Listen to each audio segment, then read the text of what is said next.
Sarah Mitchell's hands shook as she steadied the magnifying glass over the faded sepia photograph, her pulse quickening with each passing second. The antique shop she now ran in downtown Portland, Oregon, had been her grandmother's pride for 4 decades. A place filled with history and hidden stories. But this particular photograph, tucked away inside a dusty estate box just 3 days earlier, carried with it a weight unlike anything she had encountered before. The image captured a boy no older than 8, frozen in time in what appeared to be a lavish Victorian parlor circa 1905. His smile seemed radiant, almost too perfect a burst of childlike joy preserved forever, or so it first appeared. But as Sarah leaned in closer, her breath hitched in her throat. Something about that smile wasn't right. It seemed rigid, unnaturally stiff, as if carefully staged rather than freely given. Adjusting the lens with nervous precision, Sarah shifted her focus toward the boy's eyes, and what she saw sent an icy shiver through her entire body. The smile may have painted a picture of happiness, but the eyes betrayed the truth. They were wide, haunted, and filled with unmistakable terror. There was desperation in them, a silent plea for help that seemed to echo across the decades. The more Sarah stared, the more she realized the photograph captured not joy, but fear. A contradiction so unsettling that her stomach twisted. In 15 years of appraising antique photographs, she had seen countless images, but never anything like this. The clarity of the photograph was remarkable for the period, suggesting it had been taken with skill and expensive equipment. On the back was the embossed insignia of Whitmore Photography Studio, once located in Boston, Massachusetts. The golden afternoon light spilled across her shop as Sarah set the photo down, knowing she could not ignore it. She felt as if the boy himself was reaching out through time, demanding that his secret be uncovered. His smile was nothing more than a mask. The terror in his eyes was the truth. Her investigation began with the Whitmore name. A dive into photography archives revealed that Edmund Whitmore had been a celebrated portrait photographer in Boston between 1895 and 1912, known for working with New England's wealthiest families. But by 1913, records of Whitmore disappeared entirely, his studio vanishing without explanation. Then came the paperwork from the estate sale, offering the first tangible clue. The photograph had belonged to Margaret Thornfield, a 93-year-old woman who had recently died in a nursing home outside Boston. Her niece, Jennifer Walsh, had liquidated the estate quickly, paying little attention to the belongings she sold. When Sarah managed to reach Jennifer by phone, she was met with something curious. Margaret had never spoken of her childhood, Jennifer explained, often changing the subject whenever family history was mentioned. She was intensely secretive, especially about old photographs, and she had once forbidden Jennifer from opening a locked trunk full of pictures she kept hidden in her bedroom. Margaret had even made her promise never to go through them after her death. Sarah's pulse quickened as she tightened her grip on the receiver. "Did you notice anything unusual about the photographs when you packed them for the estate sale?" she asked. Jennifer hesitated before replying, her voice carrying a faint unease. "Not really. They just looked like old family pictures to me. But now that you bring it up, there was something odd. Aunt Margaret always kept one photograph on her nightstand face down. She said it was too painful to look at, but she couldn't bear to throw it away either. I wonder if that's the one you found." The remark sent a chill through Sarah. The conversation revealed another piece of the puzzle. Margaret Thornfield's maiden name had been Brennan, and her family had once lived in Boston's South End during the early 1900s. A surname, a neighborhood, and a link to a long-buried past. For the first time, Sarah had a clear direction. That night, she submitted a request to the Boston Public Library's archives, asking for records related to the Brennan family in 1905. 2 days later, a thick packet arrived, and Sarah's hands shook as she tore it open.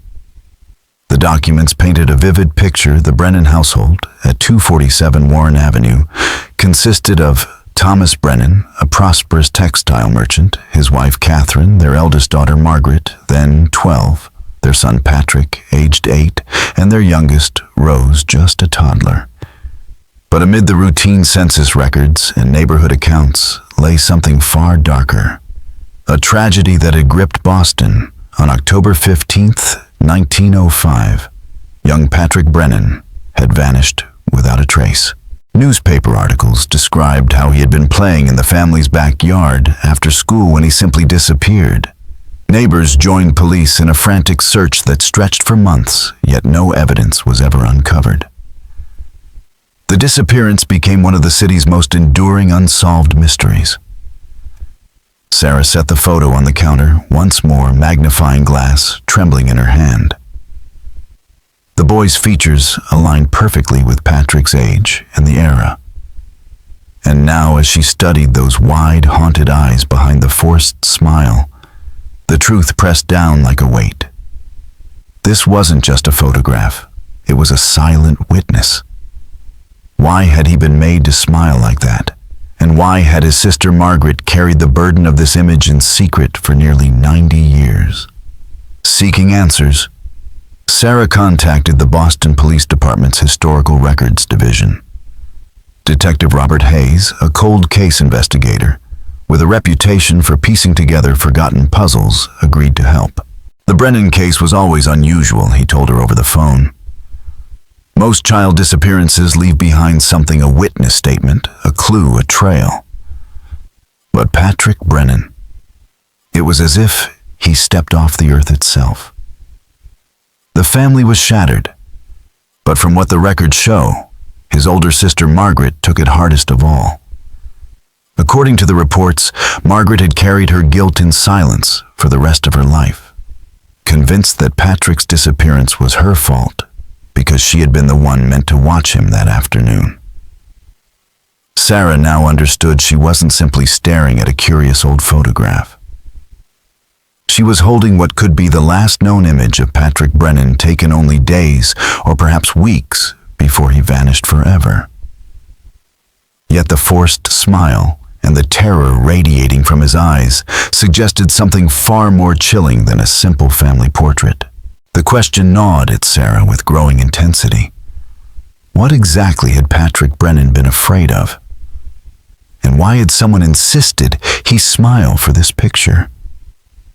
Her research soon revealed that Edmund Whitmore's photography studio had not been merely a respectable business, but a carefully maintained facade. Delving into Boston city records, Sarah uncovered a disturbing pattern overlooked by investigators in 1905. Between 1900 and 1910, at least 6 children who had posed for portraits at Whitmore's Beacon Hill studio either disappeared or died mysteriously not long afterward. The link had been invisible at the time, hidden by the fact that the children came from different neighborhoods and social classes. Wealthy Beacon Hill families, South End merchants, and even struggling households from the North End had all entrusted their children to Whitmore's celebrated lens. His reputation for capturing the very essence of childhood had made him the most sought-after children's photographer in Boston.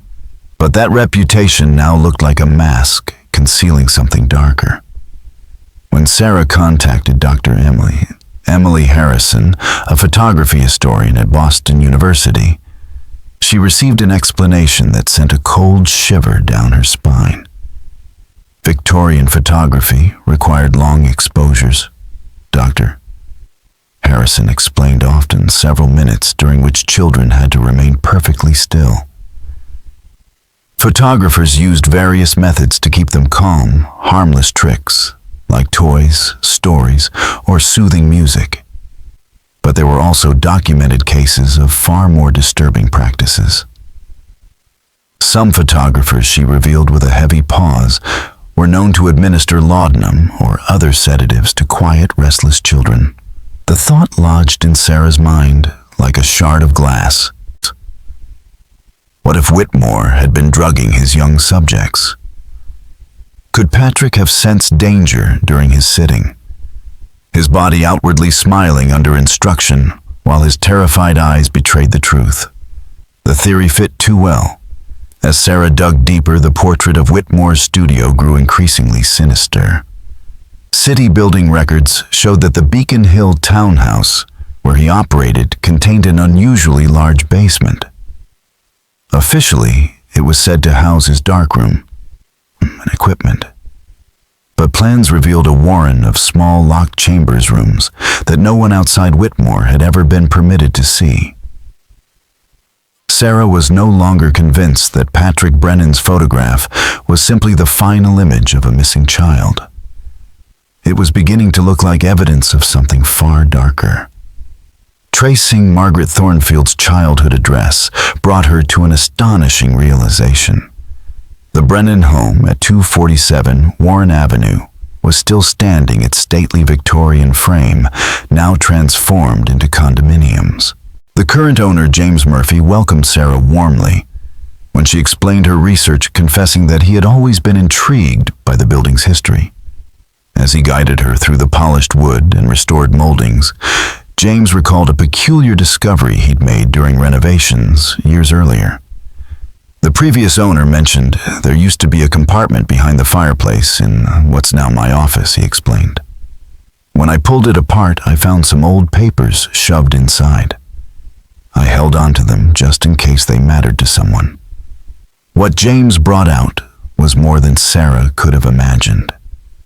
The brittle sheets were letters, fragments of a diary written in the shaky script of a 12-year-old girl.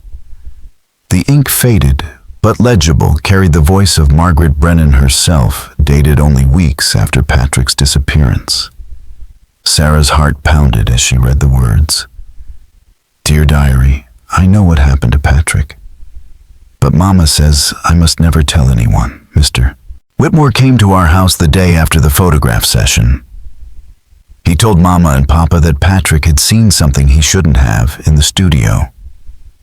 He said Patrick was asking questions about the locked rooms in the basement.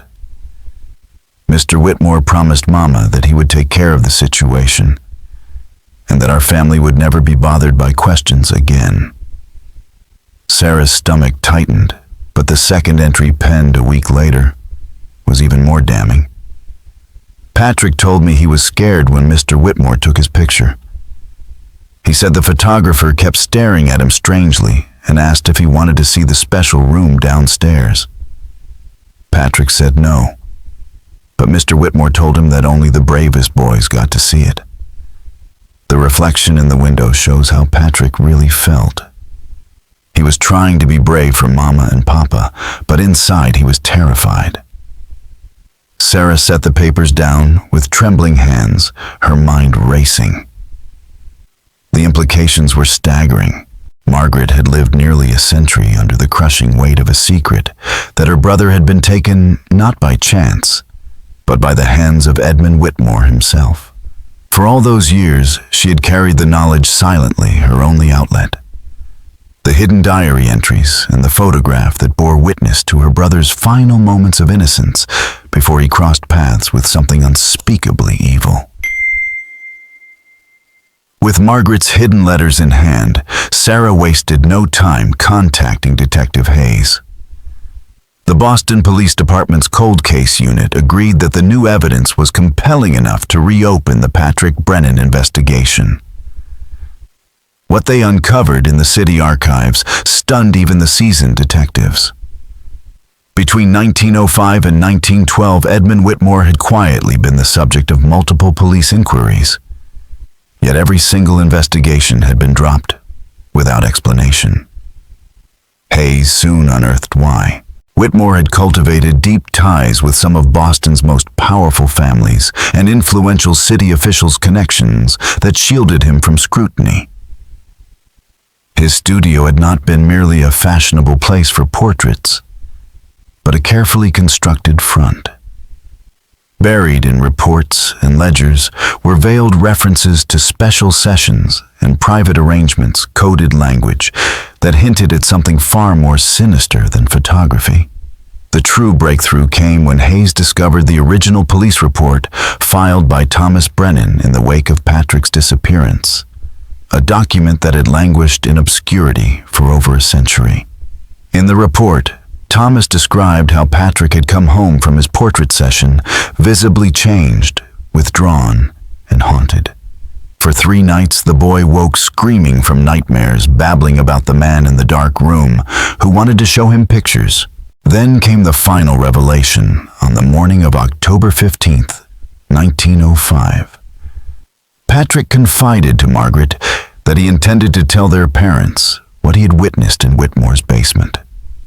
By that same afternoon, he was gone forever. The timing was too precise, too calculated to dismiss as coincidence.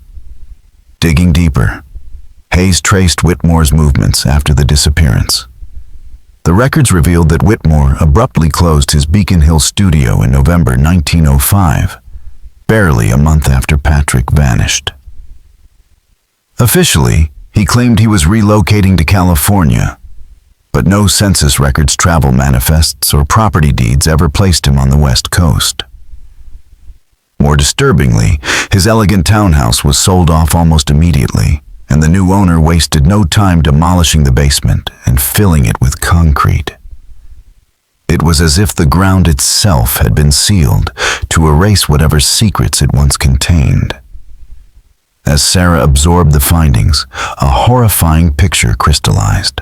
Patrick Brennan had not been Whitmore's only victim. The evidence pointed to a pattern, a system hidden behind the respectability of fine portraiture.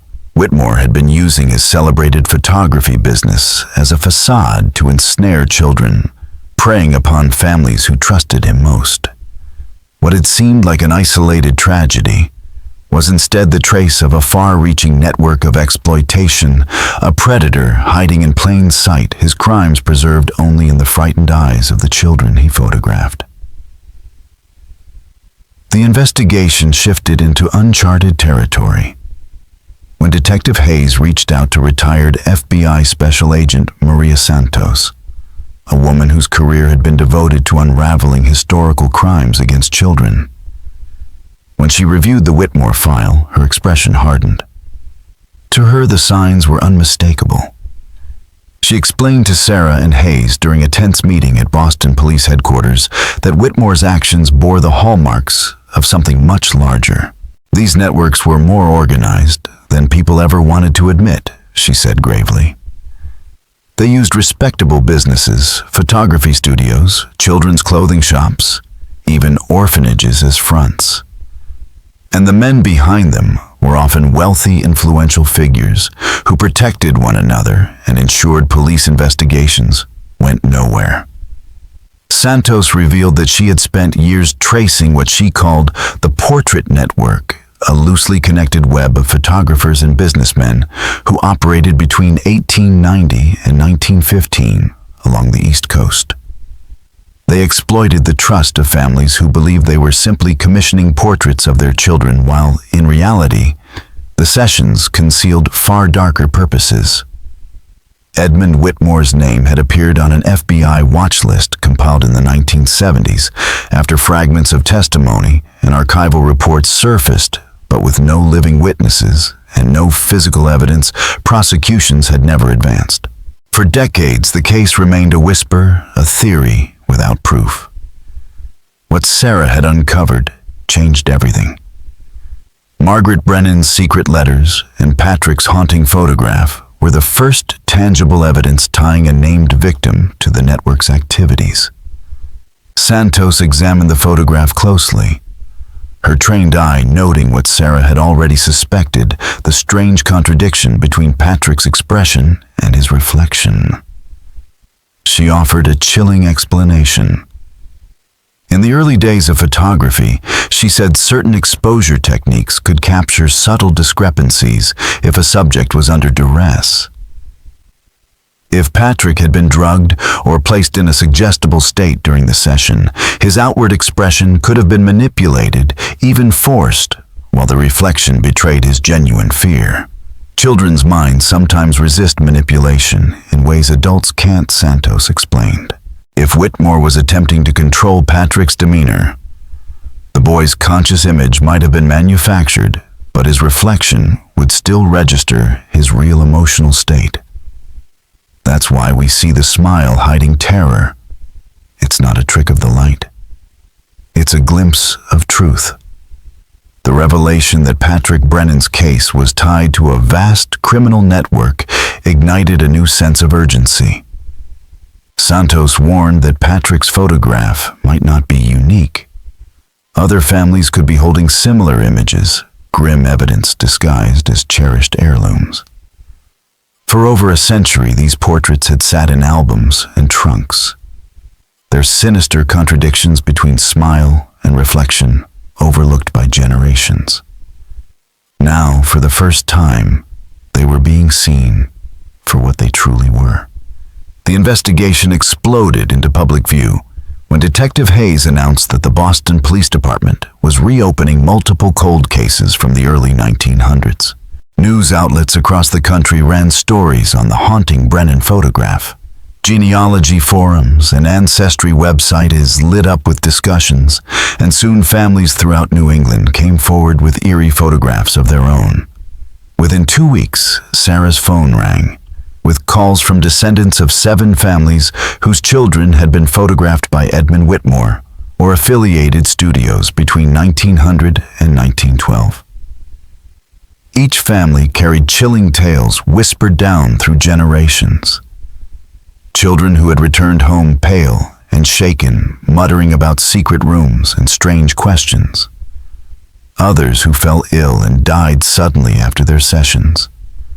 And still others who, like Patrick, vanished without explanation, leaving only a portrait and unanswered questions. The most striking account came from David Chen, a quiet man whose family story reached back to Boston's immigrant community. His great-grandfather had been a young Chinese servant employed in a Beacon Hill mansion in 1906. According to oral tradition, one night, he had seen Edmund Whitmore ushering children into a basement entrance behind the photography studio. Terrified of speaking out and painfully aware that as a Chinese immigrant, his word would carry no weight in Boston society, he kept his silence. Reporting what he saw could have brought deportation or worse. But he had not stayed entirely silent. Hidden in David Chen's family was an extraordinary artifact, a handwritten journal carefully preserved, penned in Chinese characters by his great-grandfather.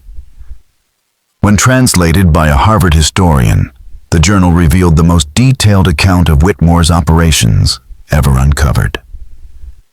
The pages described a clandestine ring of wealthy men who paid Whitmore vast sums for access to children using the pretense of artistic photography as cover. Even more damning, the journal outlined the hidden architecture of Whitmore's Beacon Hill studio. It described soundproofed rooms beneath the townhouse chambers fitted with heavy locks.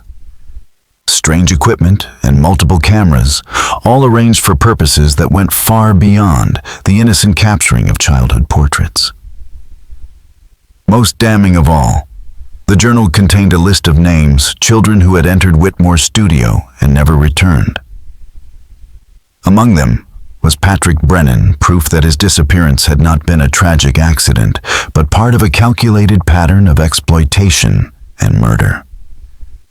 The mounting evidence from Sarah's investigation forced Massachusetts Attorney General Rebecca Martinez to take unprecedented action. In a packed press conference, she announced the creation of a special historical crimes unit tasked with reopening forgotten cases from the early 20th century. Though Whitmore and his accomplices had long since gone to their graves, the state was determined to give families closure and to formally acknowledge the crimes that had been buried under silence and privilege for more than a century. The announcement struck a powerful chord with Margaret Thornfield's surviving relatives. Jennifer Walsh reached out to Sarah once more this time, with additional documents Margaret had hidden away. Among them was a fragile yellowed letter Patrick had written to his sister on the eve of his disappearance. In his uneven, childish scrawl, he confessed his fear of the photographer and his resolve to tell their parents what he had seen in the locked basement rooms. He was only 8 years old, yet his words carried the weight of a protector determined to keep other children safe. My Aunt Margaret carried the guilt of his disappearance her entire life. Jennifer sobbed during a phone call with Sarah, but she also carried his courage. That's why she never destroyed that photograph. She knew it was evidence, even if she couldn't bear to face it. The reopened investigation revealed a staggering scope. At least 12 children had either vanished or died mysteriously after being photographed by Whitmore, making it one of the most extensive child exploitation cases in Boston's history. When excavation crews examined the foundation of the old Beacon Hill townhouse, they recovered artifacts embedded in the filled concrete, and DNA analysis confirmed that multiple children had been held captive in those very chambers. Dr. Patricia Williams, a forensic psychologist consulting on the case, told Sarah that the photograph of Patrick was more than a relic. It was a psychological record. Children under trauma often reveal truths in ways adults fail to recognize, she explained. Patrick's reflection captured his raw fear, his true emotional state, while the smile was his attempt to obey authority and protect himself. The camera preserved both realities, the mask and the terror beneath. In many ways, that single photograph became Patrick Brennan's testimony, preserved in silence for more than a century, until someone was finally willing to hear it. The case forever changed the way investigators approached historical crimes against children, with new emphasis placed on ordinary artifacts that might conceal hidden traces of trauma or unspoken truths. 6 months after Sarah's discovery, the city of Boston dedicated a memorial garden in Patrick's honor, along with the other children lost to Edmund Whitmore's network.